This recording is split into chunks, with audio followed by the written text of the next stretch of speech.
Okay, thanks, Joan. Thanks, Joan, for that introduction. I'm going to give you just a little brief introduction to how I got to be a fisheries biologist and involved with the Quashnet River, then go into how the Quashnet River appeared and why the brook trout are in the Quashnet River, talk about some of the research I've been doing in the Quashnet over the past 30 or so years, and also finish up with some of the big picture things for the Quashnet River and brook trout in the area. So basically, I got interested in becoming a fisheries biologist when I was brook trout fishing up in New Hampshire at my grandmother's house. This is actually a picture of me feeding the trout, probably brook trout, when I was about 5 years old up at the Warren, New Hampshire Fish Hatchery. But I saw a TV program on the one TV station that my grandmother got up there, and it featured a district fisheries biologist. And I decided that was a great career to have. And so I went to UMass Amherst, got a bachelor's degree in fisheries biology. And I also worked for the Mass Cooperative Fisheries Unit for 3 years out there while I was a student, helping out graduate students working on radio tagging of short-nosed sturgeon and other projects. I took that interest and went out to Iowa State University and got a master's in fisheries biology while studying shovel-nosed sturgeon in the upper Mississippi River. I put radio tags on them and followed them in that river. I then started heading back east. I was a district fisheries research biologist for the Ohio Division of Wildlife for 6 years, working on walleye and hybrid striped bass stocking evaluations. Then I got to come home in 1990 and become the fisheries manager for Southeastern Mass, which is Barnstable, Bristol, Dukes, Plymouth, and Nantucket counties, basically all of Southeastern Massachusetts, including the stream I used to fish in high school, the Weir River in Hingham. So as most of you know, the Cape Cod was formed by the glaciers about 10,000 years ago. The retreat of the glaciers left these buried ice blocks, which became the kettle hole ponds of Cape Cod. And it also formed these narrow valleys in the outwash plains. All that sand that washed out as the glaciers retreated, these narrow valleys were carved in them. And then as the springs developed, they got even deeper. About 5,000 years ago, these flooded river valleys became flooded as the sea level rose. In about that time, a fish moved in, probably some refuge areas where Georges Bank is now, and they migrated into these coastal streams. The brook trout is basically found throughout most of Eastern Canada. And in the United States, it's found along the coastal regions down to about Long Island, and then along the Appalachian Mountains at the higher elevations, all the way down to Georgia. And the key thing to remember about brook trout is it's a cold water species. Temperatures greater than about 70 degrees Fahrenheit for extended periods of time will basically wipe out the brook trout. And it's that cold water habitat that's most crucial.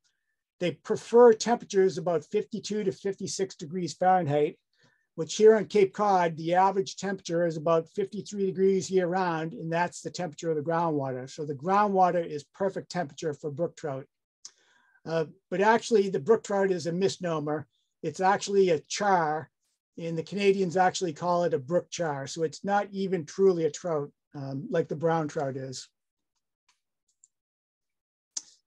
So the trout fishing here in Waquoit Bay was basically known from the earliest written records back in the early 1800s. The first book on fishing in America was written by a man named Jerome V.C. Smith, Dr. Smith. He actually became interested in fish while he was a physician out on Rainsford Island in Boston Harbor. He was a quarantine physician. And I came across this inscription that was written by him in 1826 while I was out on one of the Boston Harbor Islands. But he talked about the fish of Massachusetts. You know, later ichthyologists determined he wasn't the greatest ichthyologist, but he had a great chapter in there about the fishing on Cape Cod. And he described, you know, catching 70 sea trout in the Childs River. And he talked about the Quashnet, talking about the sea trout being collected in considerable numbers in the Quashnet River itself. But even then, he said it was never going to amount to much because of the mill. At that point, a lot of these coastal rivers were dammed to create mill dams, and that greatly impacted brook trout habitat. What he called the sea trout, we now know as sea run brook trout or the salter brook trout. The thing that attracted fishermen to the brook trout is their large size. They could go down into the tidal waters and grow to a large size, sometimes up to 18 inches or more back in the old days. And in April, when they come back from the tidal waters, they develop this silvery sheen like a salmon, but they lose that within a period of a couple of weeks after they re-enter the fresh water. So some of the things I'm going to be talking about today have been going on for a long, long time. I actually came across this in an 1869 report from the Commissioner of Fisheries, which was written by a man named Theodore Lyman. And they actually took a marked fish from the Quashnet River, put it into what they called the Marshby River, we now know as the Mashpee River, and remarked at how fast it had grown in 2 years. So, fish tagging and transportation has been going on for a long period of time. And actually, Theodore Lyman, who wrote this report, investigated the fisheries of Waquoit Bay, and he talked about sea trout there. But even in the 1850s and 1860s, the sea run trout in the Quashnet had declined greatly. In the 1950s, a man named John Reither became interested in sea run trout, and he wanted to investigate the hypothesis that they could overstock these coastal streams with hatchery brook trout and force more of the brook trout to go out into the ocean. Well, they didn't really reestablish a great sea run brook trout fishery. He did notice some movement between the streams, but they really didn't reestablish the sea run brook trout. I actually met Dr. Reither again in the early 90s, well, met him for the first time in the early 90s when there was talk of bringing in exotic strains of brook trout to stock into the Quashnet. I met with the people like Fran Smith and the Trout Unlimited people, and we thought the best thing to do was to actually find out about sea run brook trout throughout their range. And John Reither actually wrote this report and found that anadromous brook trout had declined greatly throughout their range because of habitat modifications, overfishing, and many other effects. But one thing that came out of Dr. Reither's work back in the 1940s, or late 40s and early 50s, was the purchase of land along the Quashnet River in 1956 by our agency, which was then known as the Division of Fisheries and Game. This was one of the first protections of land actually to protect a brook trout stream in Massachusetts. And this is what it looked like right after we bought the property back in 1950s. It was kind of a typical cranberry bog with a very wide open channel. And Martin Road is where that former mill dam that Dr. Jerome Smith talked about as having a negative impact on the brook trout back in the 1800s. So Martin Road was the actual location of the former dam. And what you see here as cranberry bogs was actually the old mill impoundment on the Quashnet River. Fisheries biologists had basically almost given up on sea run brook trout in Massachusetts at that time. And these coastal rivers were heavily stocked with brown trout to create a sea run brown trout fishery in the 1970s and 1980s.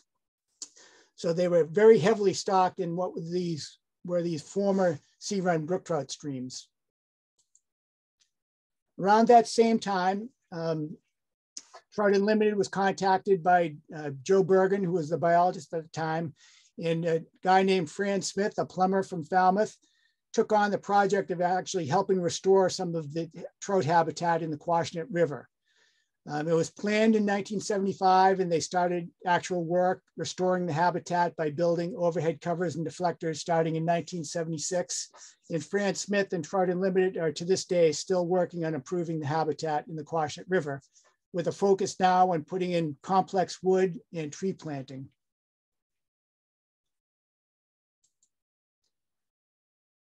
So one of the research that was going on at this time was the inventory. At this time, in the late 80s, it was actually done to collect the brown trout to create a specific strain of brown trout that would be good to become sea run brown trout in these coastal streams.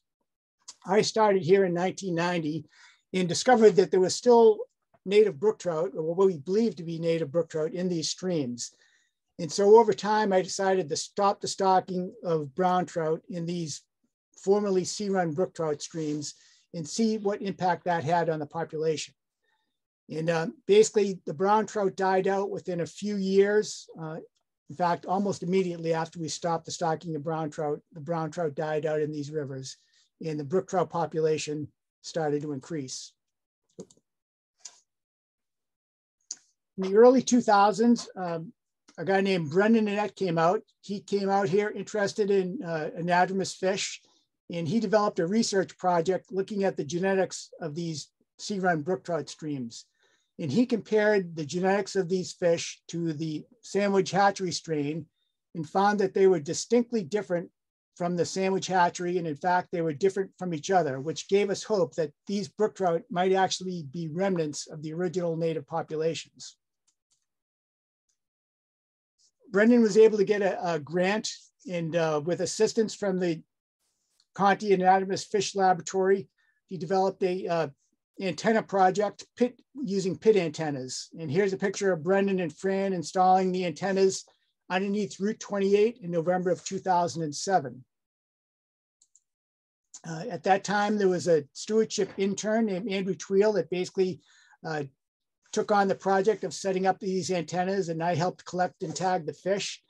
And at this point, basically this functioned very similar to the Easy Pass system. The fish swims through the antenna and it gives us the detection of the tag number and also the date and time.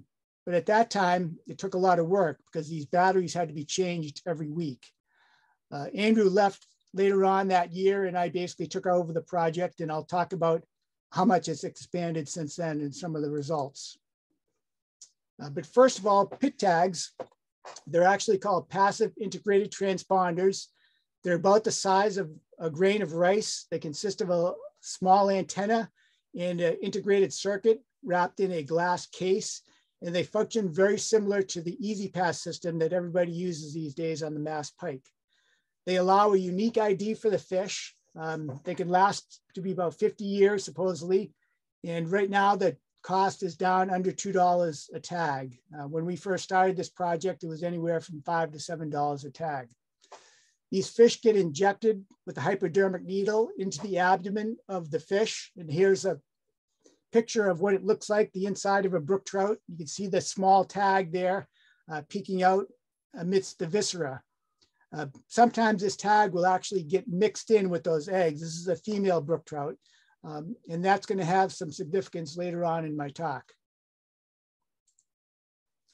So the way this works is the fish with the tag in it swims through the antenna.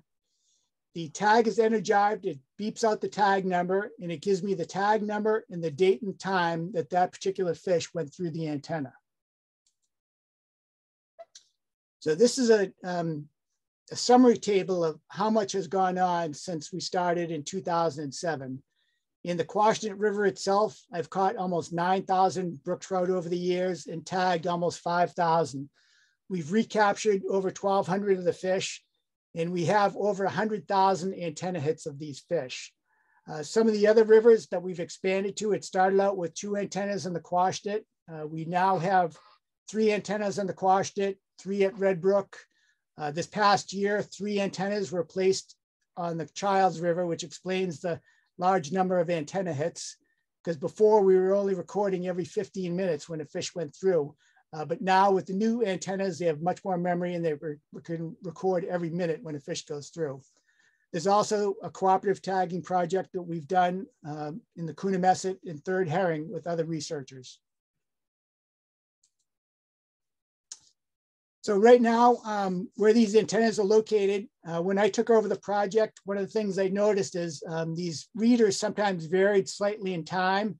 And the reason why they were spaced close together was to get the direction of movement, but we weren't getting the best data. So I actually moved up antenna 1 to what is where antenna 3 is located right now. And then later on, we placed another one in the middle, which we call antenna 2.5. And around 2010, we put an antenna in the Childs River itself. And so what are the things that we found out? Well, basically what we found out is the brook trout move most often in the fall. For the most part, they don't move a lot. In fact, sometimes based on simple tagging, You would tag a fish and then catch it maybe a year later, and it would be in almost the same spot. But with the pit tags, we can get some better information about when they actually move. And what we're finding out is they move most often in the fall around October, November, right before and during the spawning season. They also have different movement patterns within the day. This is a depiction of what our antenna data looks like for 3 different antennas in 2011. And if you notice looking at this data, each dot represents an individual detection of a fish.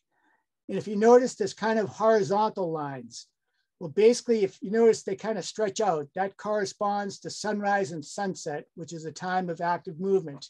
And then if you look on the right-hand side of my screen, in November, in the fall, there's a lot of dots throughout the day. That's when they're trying to find spawning areas in the river itself. So this type of movement where they move like at sunrise and sunset is known by the name of crepuscular.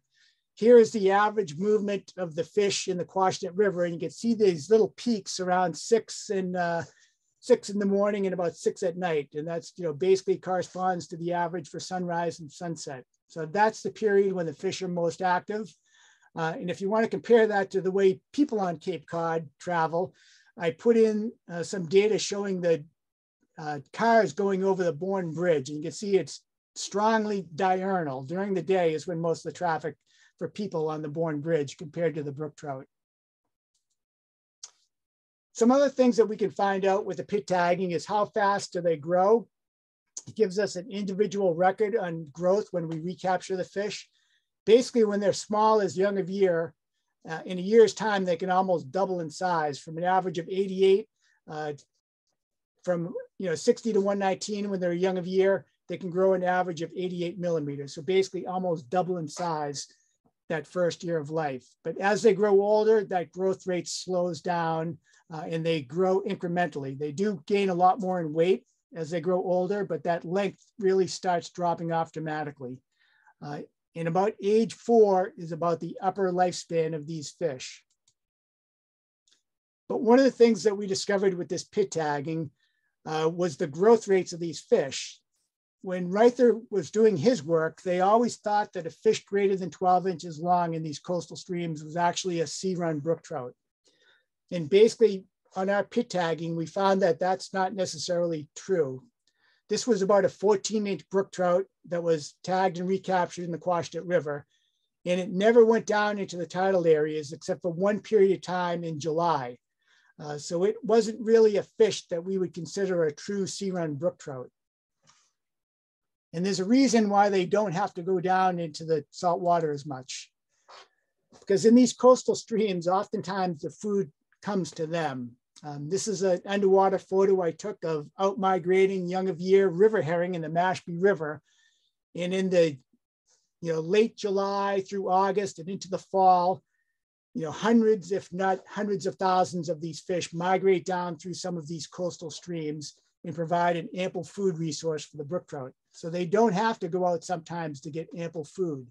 And that's one of the things we've discovered with this pit tagging is they don't have to move down in the tidewater to grow to be a large size. So another thing that we found out with the pit tagging study is how short-lived they are for a species. The maximum time that we've ever had is about 1,279 days between the time they were tagged and the last antenna detection. So that's about a little bit more than 4 years is about what they live. We have not got any trout that ever made it to be 5 years. And that's in stark contrast to some brook trout found in our cold northern lakes, where they could live to be up to 24 years old. And compare that to some species of fish like I worked on, sturgeon, that could live to be 60 or more years. So the thing with brook trout, they're very short-lived species. And that's particularly so here on Cape Cod, where we're near the southern limit of their range. So another thing that we found out is they do move between the rivers, but not very often at all. One of the fish that we transplanted from the Quashnet to the Childs actually moved back to the Quashnet River. We detected it in November right around the spawning period or shortly thereafter.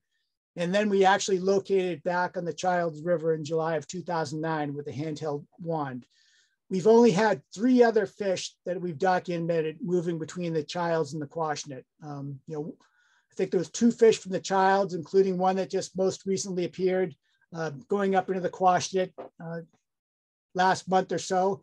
And then we had 1 fish from the Quashnet that migrated to the Childs. So there's very little movement between the rivers at this point in history. One thing that we did notice, though, was a couple anomalies in the data. I had 2 fish that I tagged as young of year brook trout in the Childs River, and they basically showed up in the middle of the Quashnet River at that antenna 3, the uppermost antenna, within 1 second of each other. I looked at the other antenna data. There was no other records of them swimming up or being detected by the other antennas. So I think what happened is an otter swam over to the Childs River, migrated the Childs River, ate 2 of my young of year tagged brook trout, and then popped into the Quashnet River and was detected by the antenna. We have located pit tags in otter scats before. In fact, some pit tags show up in some strange places. There was actually a pit tag from the Pacific Northwest that showed up 7,000 miles away in a sooty shearwater chick. It's still a mystery about how it actually got there, but sometimes these pit tags show up in unusual places. I've also had some detections of dogs occasionally. They have the same frequency as my pit antennas, so I've had some unusual occurrences sometimes in the data. The other research that we do besides the pit tagging, we did what's called a triple pass survey, where we put block nets up in the river and we survey the fish in the Quashnet. And basically what we found this past year was the fish species of the Quashnet River is actually dominated by the Catadromys American eel that made up about 38% of our total catch, with brook trout making up 30% of the catch. The other major species found in the Quashnet is a small species of fish called the tessellated darter, with smaller numbers of other species like the white sucker, the migrating alewife, which shows up there periodically, and the four-spined stickleback, which is an estuarine fish that migrates into the lower parts. We do find some unusual stuff occasionally that shows up in the Quashnet during our surveys. We typically survey during May and September for the pit tagging. This was a striped bass young of year that we found in 2020. You can tell that by the COVID mask.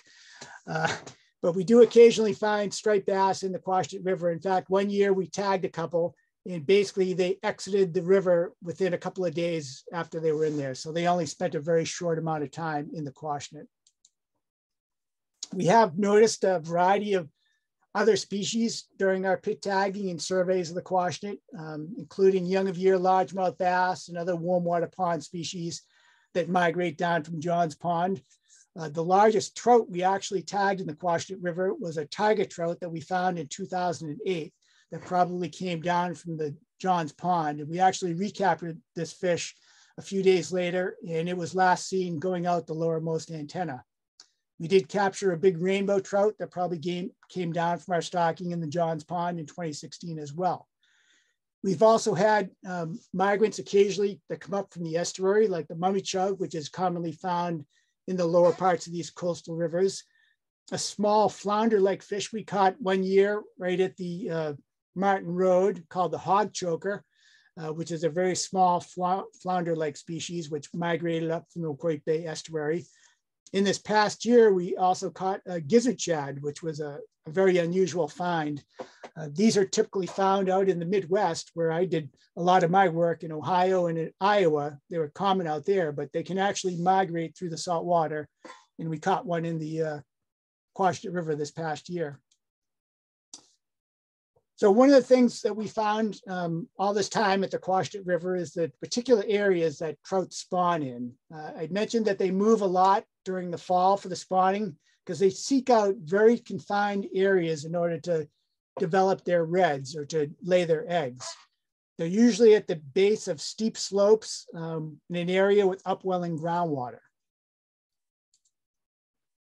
And I'm going to show you a little bit of spawning activity. This was a video that was put together by an intern I had one year. We were able to actually go in there and take some footage of the brook trout spawning in the Quashnet River. This is at one of those outer bends. You can see they're kind of aggregated at this time of year. That fish just went up and grabbed a piece of food off the surface. So even though they're intent on spawning activities, they'll still feed somewhat. You just saw that one fish move. Basically what they're doing is creating a little pocket called a red in that stream bottom, and they're detecting that upwelling groundwater because that's a great place to lay their eggs. And so this is the female. She's building that red by using her tail to create a little pocket. But she's very protective of that. You can see she actually nipped that other fish, basically keeping that other fish away from that red where she's going to be laying her eggs. So that was a little video that my intern Jen Salas put together based on some of our footage. And so basically the eggs stay in that red over the winter. They hatch out usually in February. This is a video that we took right below what we call the fish ladder in the upper part of the Quashnet River. And this is a young of year brook trout that's probably a month old or so. They basically inhabit these small, shallow areas on the sides of the stream, very close to where they were actually spawned. At this time is about the only time when you can see them. At this time of year, you can go out and find these young of year brook trout along these margins. And you can see this area right here. That's an area of seep. So that particular fish was probably spawned right near this area. So this groundwater, surface water is a very important thing, both for ecosystems and biology, as well as hydrology. And the Quashnet River was actually used as a field site in 2014 and 2016. And one of the places where they set up these demonstration areas was right at what's called my antenna 3. Basically, hydrologists and people came from throughout the country to actually study surface water, groundwater interactions right here in the Quashnet River because of that amount of groundwater that comes into the river. So it was a great area for research and to show people how to develop these techniques. So one of the things about research and incorporating other people in it is you get other people interested in some of the things you've observed. And I happen to mention to Dr. Marty Briggs about the areas where I found these trout spawning. It was very specific areas where the groundwater was that the fish knew that groundwater was coming in. Well, they did a bunch of studies using some of the techniques they used during that course and found out that these areas were definitely distinctly different from other parts of the river.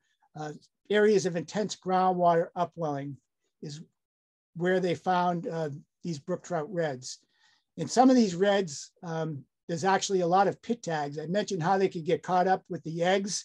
Well, one of these areas that we identified as a spawning area had almost a dozen pit tags in it that the female had spawned out while building her red. So what are some of the big picture things to know about brook trout in these coastal streams? Well, brook trout are kind of like the canaries in the coal mine. They're what's called a keystone species, and they're indicative of ecosystem health. If you have brook trout populations, you have a healthy river system and a healthy ecosystem. But sometimes the future is a little cloudy for these streams. Besides all the past impacts we've had, the future climate for Cape Cod is projected to be warmer, wetter summers. And these cold water streams are now connected to warm headwater ponds to allow herring runs and other like cranberry bog water to come down from them.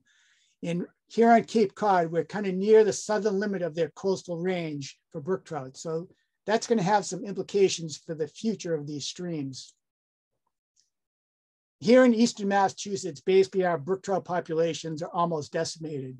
In Western Mass, you can see the red outlines. Those are known wild brook trout streams. They're still common out in the highland areas of the Berkshires. But in Eastern Massachusetts, with 400 years of development of mill dams, land use changes, and other human impacts, there's very few wild brook trout streams left. And that's particularly important here in these coastal streams. In the highland areas, the upland mountain streams of Western Mass, the brook trout can move through these interconnected stream systems and find colder areas during the summer to survive. But here on Cape Cod, the areas, these streams are isolated by salt water. They're not connected to each other. They're connected to headwater ponds to allow for herring spawning and more water for cranberry bogs downstream. And so they're very isolated systems. Oops. And one of the things that we found is these headwater ponds could have big impacts on downstream water temperatures. This is a graph of some of the streams I've been monitoring since 2000 for water temperatures. The coldest stream on Cape Cod is actually the Childs River. And the Quashnet can be up and down, but it's still generally less than 66 degrees during the summer months, during July for the average temperature. So it's still pretty cold. But those headwater ponds can have big impacts. The streams get colder as they get closer to the tidewater. This is a graph at multiple locations on the Quashnet River. The red, the hottest one, is in the cranberry bogs at the head of the Quashnet River, just below Johns Pond. You see there's big fluctuations in temperature up into 74 degrees or higher during the summer. As it gets close to the tidewater, more and more groundwater comes in, the fluctuations in temperature get lower, and the temperature gets lower on average. So that Johns Pond outlet can have a big bearing on the Quashnet River. This is a picture of the Johns Pond outlet. It's not the natural origin of the Quashnet River. It was built to connect the herring run with increased spawning areas in the pond itself, and also to allow more water for the cranberry bogs downstream. But this outlet can have a big impact on the downstream brook trout populations. These are some graphs of what I observed in July of 2018. I was monitoring my temperature down at Martin Road, and I was shocked when I downloaded the data and found that the temperature in the Quashnet River was in the low 70s. I looked at the hydrograph. There's actually a USGS gauging station at Martin Road, and there was a big increase in flow down the Quashnet River. I contacted the town of Mashpee, and they basically took immediate action. Somebody had vandalized the boards on Johns Pond. And luckily I noticed it in time, and the town was able to take quick action to stop that flow of warm water down in the Quashnet River. But it has big implications for the future of the river.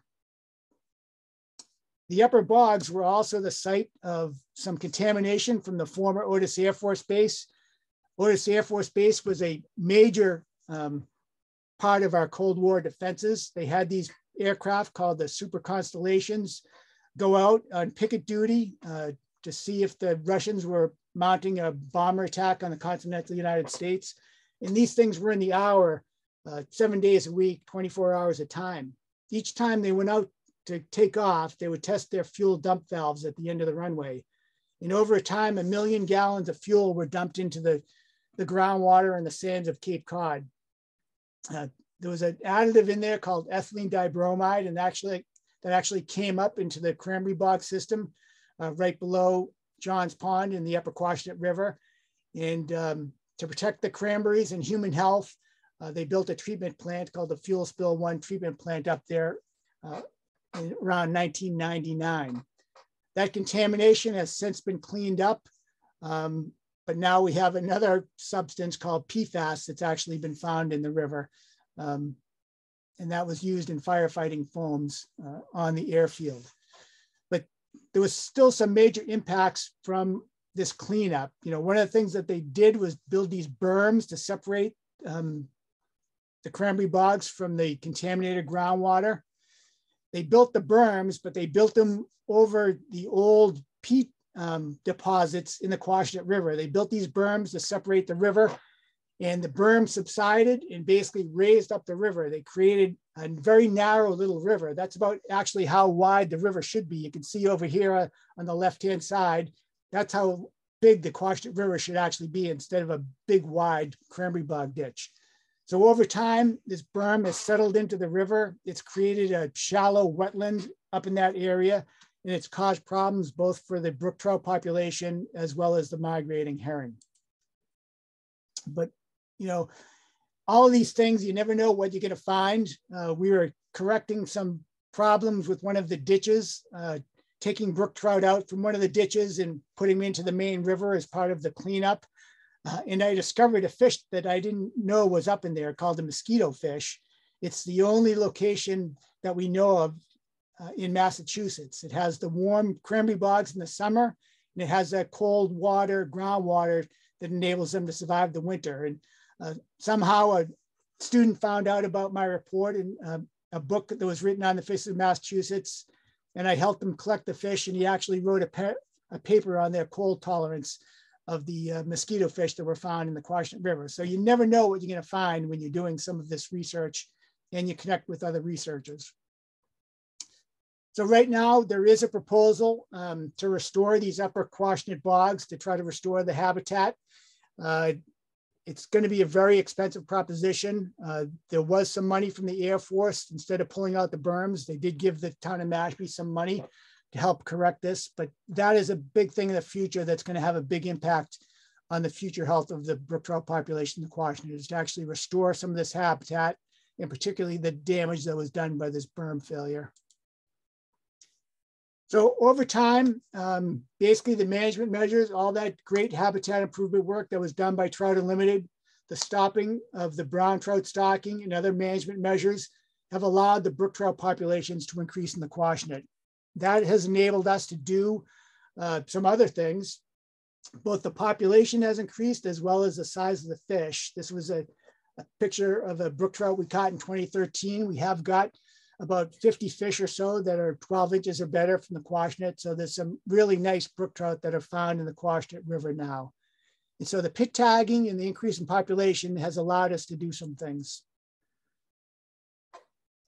Things that we could do are restoring the ecosystem. So brook trout are a highly valued fisheries resource. They link the anglers to the environment.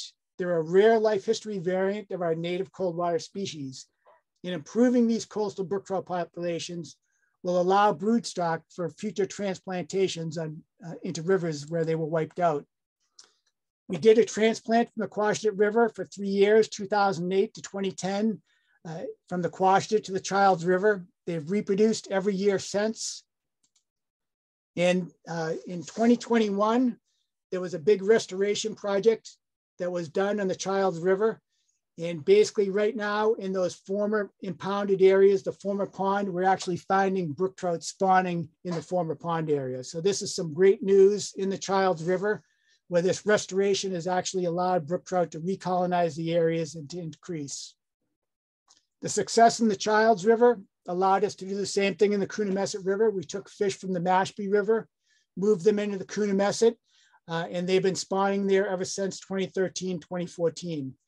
And in the lower Coonamessett River, there's been a big restoration project down there. Brook trout are now inhabiting these too many holes. areas. And basically, too many holes in his defense. It was a good solid defense. Don't get me wrong. Like I questioned it. I was like, okay. Well, a little bit I saw. One of the things that we have to do is to make public the things that we're doing. So a big part of my job as fisheries manager is to reach out to the public, make people aware of the research we're doing. We often have a lot of volunteers when we're out there sampling and publicizing the resource that we have with these wild brook trout populations.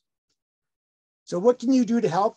Basically, you want to support the organizations that are doing a lot of this work. Trout Unlimited, the Sea Run Brook Trout Coalition, the Citizens for Protection of Waquoit Bay, the Friends of the Mashpee National Wildlife Refuge, all these other organizations that are helping protect our coastal resources in these coastal streams. Support restoration projects, and most importantly, land protection that are protecting the lands along these rivers and restoring the habitats. And be aware of the impacts that your land use has on water quality. The septic systems on Cape Cod, unfortunately, all go into the groundwater, and that groundwater all enters these coastal streams that support the brook trout. And so I want to thank all the many people, both our staff, the volunteers and funders who helped this research in the management of the brook trout of the Quashnet River over the years, particularly Fran Smith, who was working on it in 1975 when I was still in high school, dreaming of becoming a fisheries biologist. in the Cape Cod chapter of Trout Unlimited, who's put in a lot of the money to help buy the tags, particularly the Sea Run Brook Trout Coalition, which has funded a lot of our tagging research and equipment, as well as Southeastern Mass chapter of TU National, the Falmouth Rod and Gun Club, Webner, USGS, and the U.S. Fish and Wildlife Service, which has all helped us out. So at this time, I'd be glad to take any questions you might have on the brook trout of the Quashnet River or these other coastal rivers. Thank you so much, Steve. That was we did a little practice last week, and even though this is my second time, I really enjoyed it and I learned a lot each time. So really appreciate that. And so we do have a number of questions. So Tana and I will take turns asking some questions of you. And I don't know, if you want, you could stop sharing, then we'll see, we'll just focus on what you have to say. So, all right. I could take the first one, Tana, because I think it only came to me. Question is, where is the Third Herring River? Third Herring Brook is up in Norwell and Hanover. It's the dividing line between Hanover and Norwell. And that's been the site of some other dam removals. And basically up there was a pond called Tack Factory Pond. And basically when the pond was removed, the brook trout migrated down into the Third Herring Brook. And so they migrated from a little tributary down into the main stem of the Third Herring Brook. And now they inhabit that area during the spring and winter and fall. It gets still too warm in the summer, but they did recolonize that area once the dam and impoundment were removed. Great. Tana, you want to take the next? Yes. Thanks, Steve. That was wonderful. This is a combo question from Carmen. And the first one part is, what is True Run brook trout? She may have got that answer as you continue talking. And then the second part is, if brook trout live in different temperature water areas. So basically, it's probably sea run brook trout. So basically, that's a good question that I always get. As I mentioned, we haven't noticed a lot of movement between the rivers. So it's really hard to document the ones that actually go out into the ocean. We have had data from Red Brook, which is another stream that I work on. And we actually did some acoustic tagging with a student from UMass Amherst named Erin Snook, and basically found the fish do go out into Buttermilk Bay and actually inhabit the salt water and come back in the Red Brook.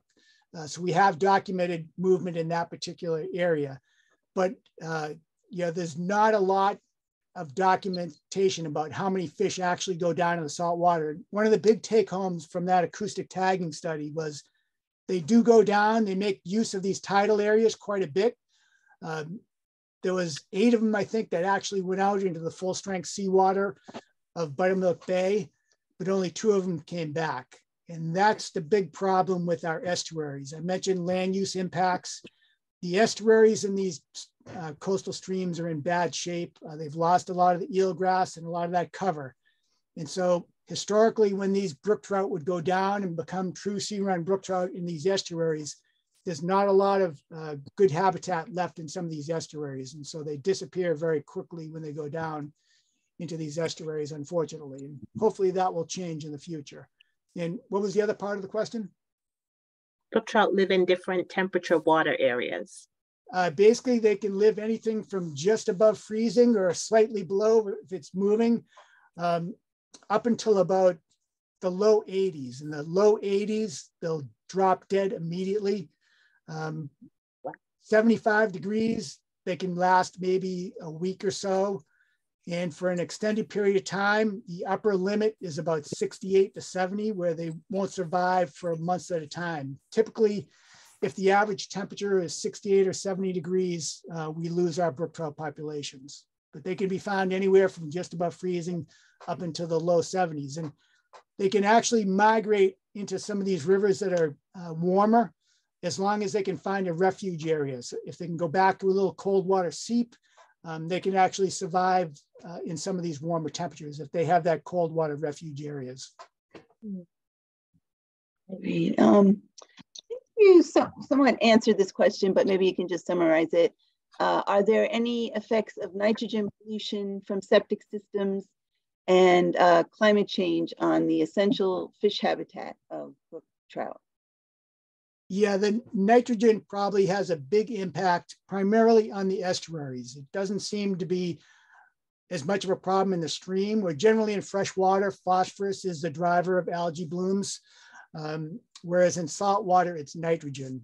And the nitrogen is having a big impact on our estuaries. And for fish like brook trout, in particular, the coastal streams that support sea run brook trout, the estuaries are a very important part of that life cycle. I mentioned they drop down after the spawn. So historically, they would drop down into these healthy estuaries after the spawn. They could get the food resources and come back. But unfortunately, these estuaries have changed a lot. And so the nitrogen has a big impact on the estuaries. Not so much on the rivers themselves, but they do have big impacts on the estuaries. The other thing, it's not just nitrogen. People have to remember that when you put stuff down your septic system, it all pops up in the groundwater. So there's a variety of other things that have been detected in the groundwater that may have impacts that we're just starting to learn about. Things like pharmaceuticals and different things do show up. I've actually helped collect other researchers looking at pharmaceuticals building up in fish tissue in ponds. And so a lot of this research is just now coming to light. I actually helped a researcher from Harvard collect fish from the Quashnet River, looking at the buildup of PFAS in fish tissue. I haven't got back any results, but there's a lot of other things that impact these rivers besides the nitrogen. It's whatever you put down your septic system comes up in the rivers. The other thing, climate change, that could have a huge impact. If we do get the warmer, wetter summers, I'm very concerned about these headwater ponds spilling over. And I just see one pop up that I'll address about the Santuit River. If you looked at that graph of the temperatures I showed, the Santuit River was very high up there near a 70-degree average. And the Santuit River is probably one of the big disappointments of my career. When Brendan did a study, we found a pretty good, healthy brook trout population in there. And over time, we went back with the U.S. Geological Survey that was invited by the Wampanoag tribe out there. And we sampled the Mashpee River, found brook trout, of course. The Mashpee is kind of my hidden jewel. But we went to the Santuit River and we didn't find any brook trout. And I was so shocked, we just kept on going and we didn't find any brook trout there. We tried moving fish from the Mashpee back into the Santuit, and we had good over summer survival. And I was hopeful that we'd restore the population once again to the Santuit. We went back the following spring and we didn't get any trout. And in the fall, we found one young of year trout that was probably an offspring of the ones we moved in there, but we didn't restore the population in the Santuit. And I tell people that Santuit is probably the poster child of what can go wrong with Cape Cod rivers. We have a very degraded headwater pond, the Santuit Pond, which has blue-green algae blooms, a lot of algae. We did have those warm temperatures around 2013 when they were repairing the dam. There's a lot of impacts of the Santuit River by the neighboring developments. And one thing that also impacted them was probably people going in there trying to help the herring, where they would remove the wood with the idea to allow herring passage. But that wood is critical for the brook trout to survive. And in particular, I mentioned, these cold water seeps being very important if the temperature is warm. Well, if you move the wood out of those cold water seeps where a brook trout is trying to hang on in the summer, and then you have a river otter come by and he finds all these trout congregated in a little cold water pocket, they can easily wipe out the remaining brook trout in these populations. So the Santuit is a big disappointment for me. And hopefully I'm hoping to see some improvement in there before we try moving some fish back into the Santuit from its nearest neighbor, the Mashpee. Thanks, Steve. Short story, but very enlightening. Sad story. The next question is from Doug, and he asks, would the Herring River restoration project that's planned in Wellfleet be expected to attract salter brook trout? Well, we don't have any historical records of brook trout being from the Herring River. There was a record of a brook trout being caught in the late 1800s off of Provincetown. So it may have come from the Herring River. The Pamit River was another river that might have supported them. But actually, our best possibility out there right now is a brook called Fresh Brook in Wellfleet that was called Trout Brook. And that one had brook trout in it back in the early 1900s. It was called Trout Brook, was the old name for it. And we're actually working with the Cape Cod National Seashore to try to take away a culvert that's, it's the old railroad bridge, and now it's the Cape Cod rail trail. It's a bike path. And hopefully we're going to get some funding to actually remove that culvert and restore the cold water habitat to Fresh Brook.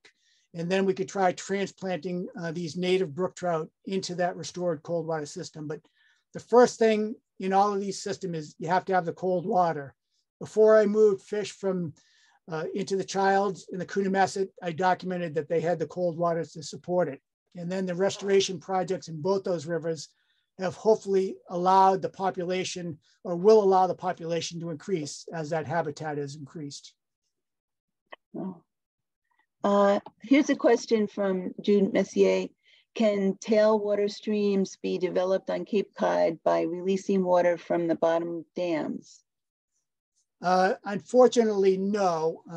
You know, the tailwater fisheries that have developed are basically these large hydroelectric dams. Cape Cod has a very low gradient. I mean, our cold water in our Cape Cod ponds is down in the summer, down 25 or 30 feet. And so we don't really have, you know, a way to develop a tailwater fishery except with, you know, some sort of expensive pipe that would either have to go underground or, you know, it would have to be insulated. So there's really no feasible way to develop a tailwater fishery. The tailwater fisheries are also, you know, susceptible to manipulation. You actually have to make sure that the temperatures are suitable.